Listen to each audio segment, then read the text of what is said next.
Most people treat prompting as a technique, a way to get better results from AI, something you tweak until the answers improve.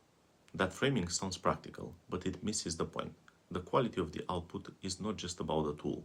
It reflects the clarity of the input. And that input is not random. It comes from how you understand the problem. When a prompt is vague, the system does not struggle. It responds exactly as designed. It fills the gaps with what is most likely to make sense. The result may look complete, but it often carries the same lack of clarity that was present at the start. This is why better prompts are not a trick. They are a signal. They show how well the problem has been defined before the tool is even used. If the request is broad, the response will follow familiar patterns. It will lean on common structures, widely acceptable ideas, and safe explanations. That keeps it coherent, but also predictable. When people say the output feels generic, they often focus on the system, but the system is reacting to what it was given. Without direction, it defaults, not because it lacks capability, but because no specific path was set. Consider a simple example. If you ask for an explanation of a topic without context, you will get something structured, clear, and general. It will likely resemble something you have read before, not because the system is repeating itself, but because the question allows for it. There is no constraint, no angle, no defined purpose. The response fills that space with the most standard version of the answer. It is not wrong, it is just not specific, and that difference matters more than it seems, especially if you want to get good quality outputs. Now change the request, add a constraint, define the context, be explicit about what you are trying to understand. The response will shift, not because the system suddenly becomes more intelligent, but because the input was more precise. This is where the interaction becomes useful. The tool is not deciding what depth is needed. It is following the direction it was given. When that direction is clear, the output becomes more aligned. When it is not, the system fills in the blanks with something that sounds complete.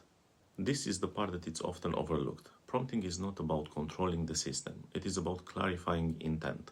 Before the question is even asked, there is a moment where the problem is framed. That step, it's easy to skip. It feels faster to type something broad and refine later.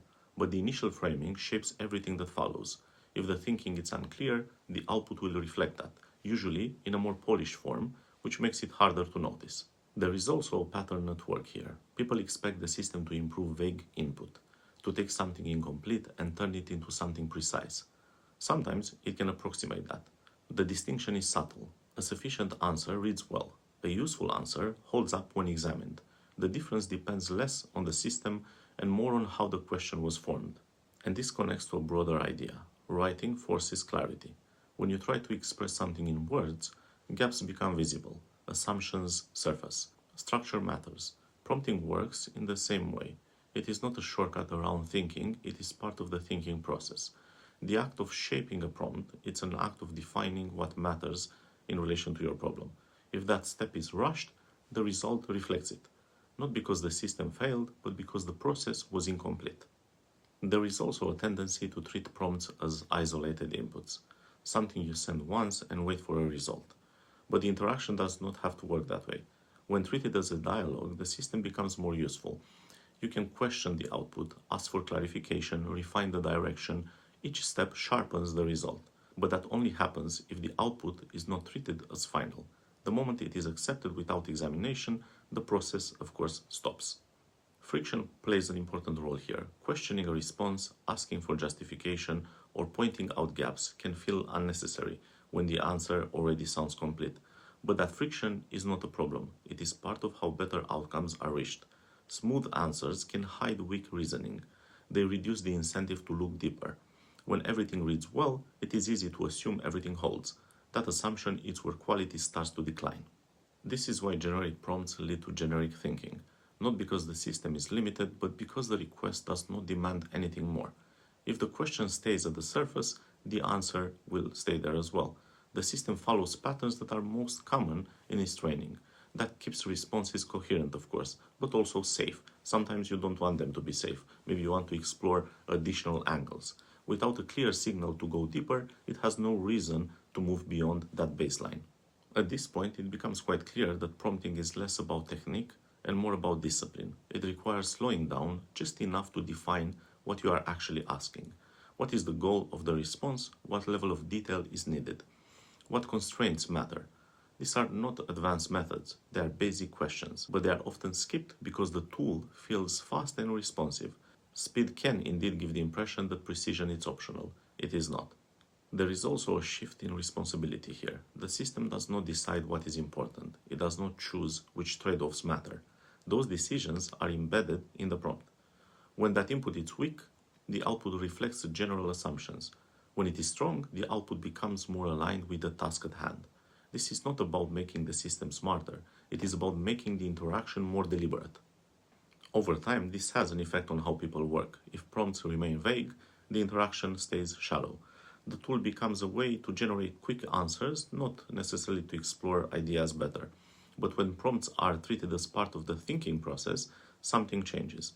The system becomes a collaborator, not because it replaces reasoning or people, but because it responds better.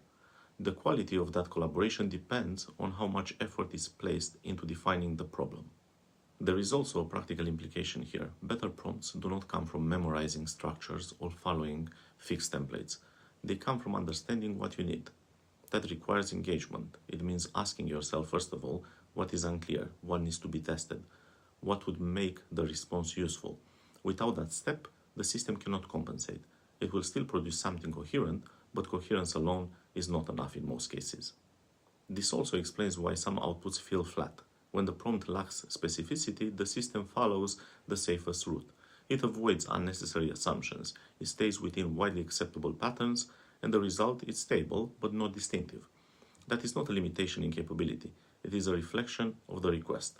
When direction is missing, the output becomes a generalized version of what the answer could be.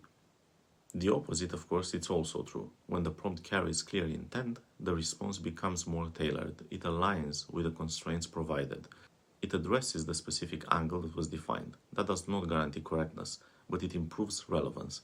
And relevance is what makes the output useful. Without it, even accurate information can feel disconnected from the task. It helps to think of prompting as setting the conditions for the response, not controlling every detail, but sharpening the boundaries. Within those boundaries, the system generates something that fits. If the boundaries are wide, the result will be broad. If they are narrow, the result becomes more focused. This is not a hidden feature, it is a basic property of how the interaction works between human and artificial intelligence, specifically LLMs. At a certain point, the idea of better prompts starts to shift. It becomes less about improving output and more about improving input. The focus moves from what the system can do to how the system is defined. That is a more useful place to pay attention to, because it stays consistent across different tools. Regardless of the system, clarity in input leads to more relevant outputs. This brings us back to a simple point. AI supports thinking. It does not replace it. Prompting is one of the clearest examples of that. The system responds, but it does not decide what you are trying to achieve. That remains entirely your role. When that role is active, the tool becomes more effective. And of course, when that role is passive, the interaction becomes shallow, regardless of how advanced the system appears. So the next time a response feels generic, pause for a second. Look at the prompt. Was it clear? What was the context? Was it well defined? Was the request specific enough to guide the output? In most cases, the answer is already there, not in the response, but in the question that produced it. And improving that question is where the real work begins. Thank you for watching.